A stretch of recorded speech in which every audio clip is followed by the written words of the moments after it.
بسم اللہ الرحمن الرحیم۔ قناعت ایک لازوال دولت اور ایک بڑی نعمت ہے۔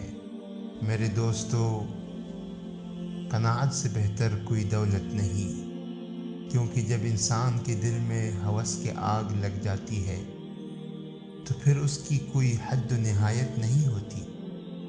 پھر یہ ہوس انسان کو جلاتی رہتی ہے اور حاصل کچھ نہیں ہوتا۔ اس لیے حضور اقدس صلی اللہ علیہ وسلم نے ہمیں یہ دعا سکھائی۔ ہم سب کو یہ دعا مانگتے رہنی چاہیے۔ فرمایا، اللہم قنعنی بما رزقتنی واخلف علی کل غائبۃ لی منک بخیر۔ اے اللہ، جو کچھ آپ نے مجھے رزق عطا فرمایا ہے اس پر مجھے قناعت عطا فرما دیجیے، اور جو نعمتیں مجھے حاصل نہیں ہیں ان کے بدلے میں مجھے اپنی طرف سے جو میرے حق میں بہتر ہو وہ عطا فرما۔ ہو سکتا ہے میں جس چیز کی خواہش کر رہا ہوں وہ میرے حق میں ٹھیک نہ ہو، مناسب نہ ہو، لیکن اپنے فضل و کرم سے ہمیں جو عطا فرمائیں گے وہی میرے حق میں مناسب ہوگا۔ اے اللہ، وہی مجھے عطا فرما دے۔